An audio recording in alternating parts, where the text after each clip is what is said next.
Hey, y'all like my cat? Apparently it's my cat. It lives here more than it does at the neighbor's house. We shut the garage and it stays here for the night. He knows where the food's at, especially when you buy it at 15 pounds at a time. There you go, big yawn there. But I got good news. Good news for my snapper. That V-twin right there. And y'all don't laugh at my engine stand. That riser on the bottom come off the back of T-Biscuit. I just drilled some holes in it and mounted the motor so I can work on it. And it didn't have a lick of compression. I mean, none. I can just spin it over by hand. It's just so easy. But I've taken the panels off. They're pretty rough looking.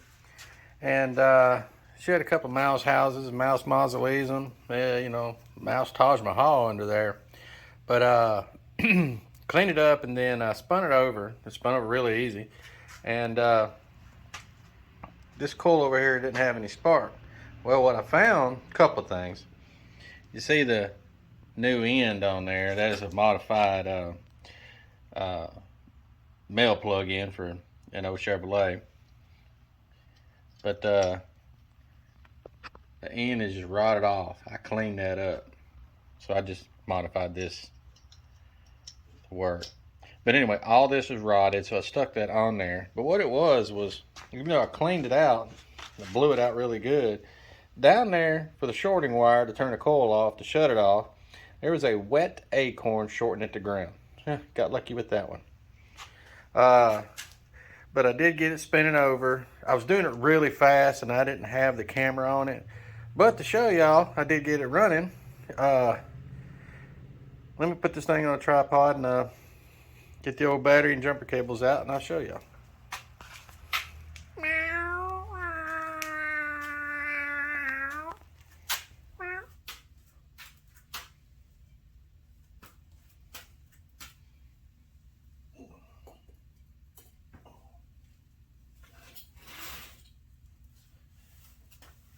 Got good stuff here. All right, I did pull the plugs out. Like I said, this thing did spin over really good by hand before. See, now it's got compression because it slung some oil up. And I put a little bit of WD-40 in it the best I could. I didn't want to tip it over and run oil out to get on top of this and stuff. You know, it is what it is. It did spin over. It was not seized or anything. It did make a weird clicking sound. I thought it was the valve, so I had the valve covers off when I was spinning it over by hand. But didn't see anything wrong.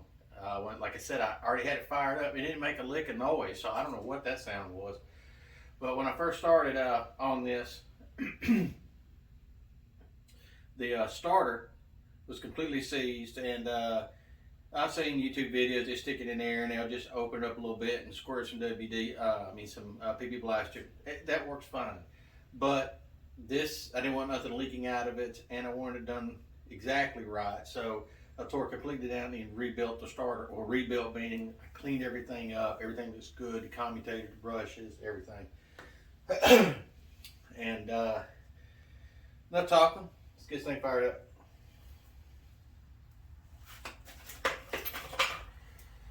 A little bit of negative action. Positive action on the starter. Go juice. Way out of the way. And we'll hit run.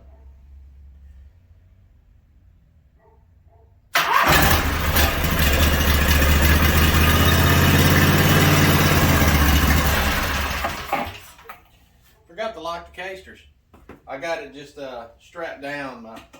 My nice engine stand here I got for Briggs now. I just got it with the old ratchet strapped down to my little rolling cart. So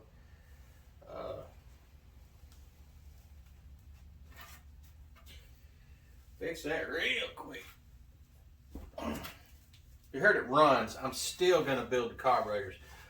When I'm done with this video, I'm gonna strip the carburetor off, get it tore down, get it in my dip, and cover all the hose up, take it outside with the pressure washer, and just clean the far out of this. Like I said, it's going on the snapper. It's got to look just as good as my snapper. And that's full restoration, so it's got to look really, really good.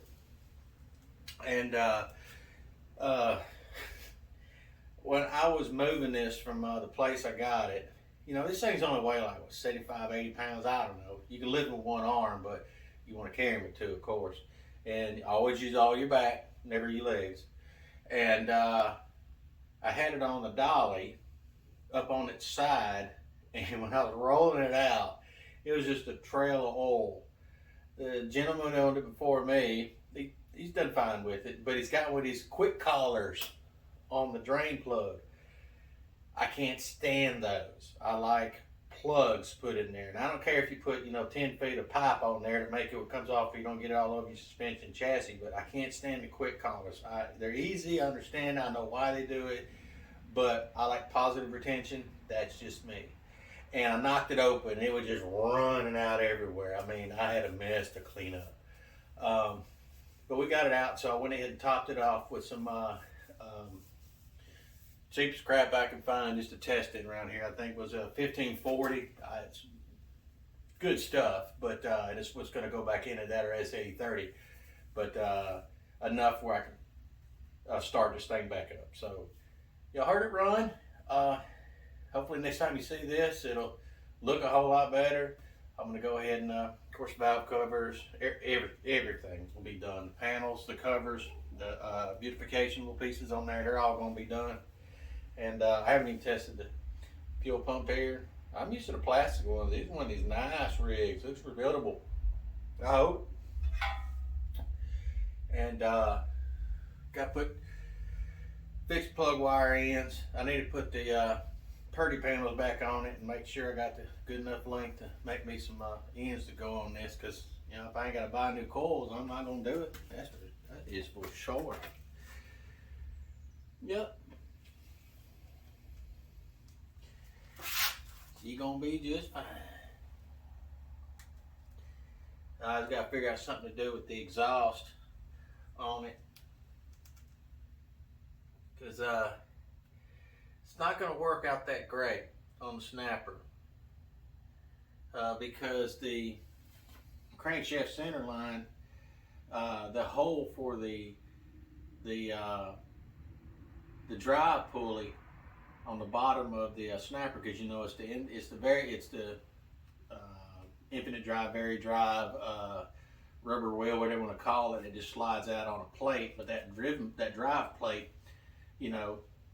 it's not centered and the chassis is dropped off to the side. So to get this to fit with two of these, like I said, they did two in the 90s, you cannot put it on the same way. It's actually like one head coming out the back and one coming out the side. It's catawampus. You got to stick it on there, but it's going to be fun. A little bit of drilling, a little bit of lining up, but it's not that hard to put on there.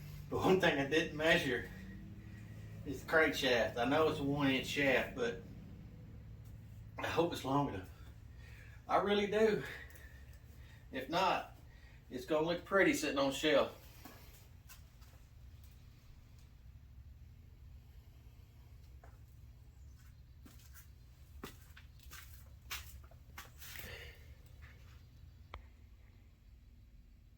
As I mentioned, this is the snapper it's going on. It's my little, got more stuff on it than in it, I guess. But that's the engine I built, the 12.5. I don't think y'all heard that run, but just believe me, it runs like a champ now after you built it. It's destined for greater things, just not this. And you can see how it's off-centered. So it's not that easy to put it on. And I got to do it where I can get my bagger on it. I got a nice bagger that my brother-in-law hooked me up with. I don't ask questions. He showed up with it one day. And it works great. And I want to use it because I can't stand leaves. So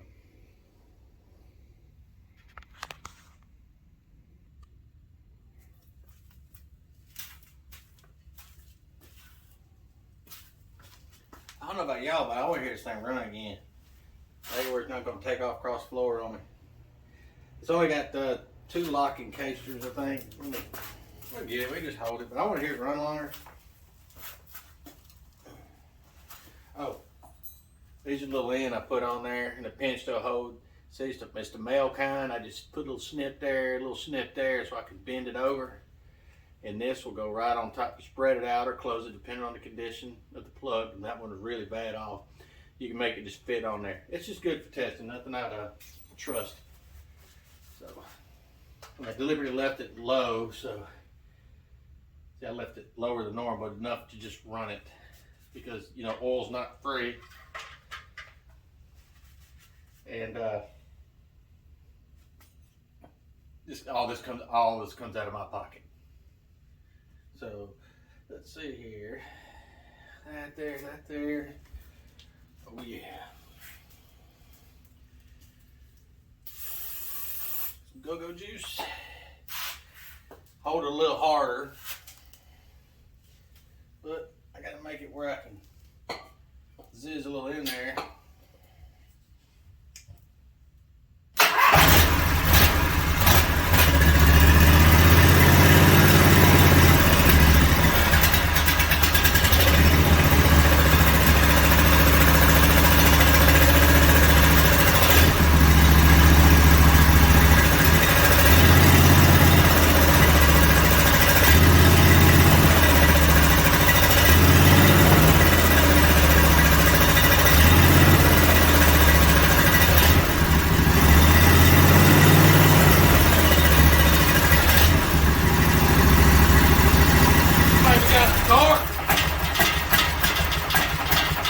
Hear that can?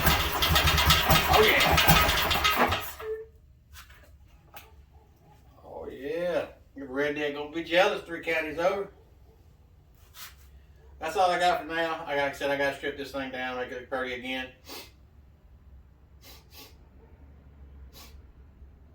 Think there's a dead mouse in there. Wife's gonna love it when she comes down here and smells that.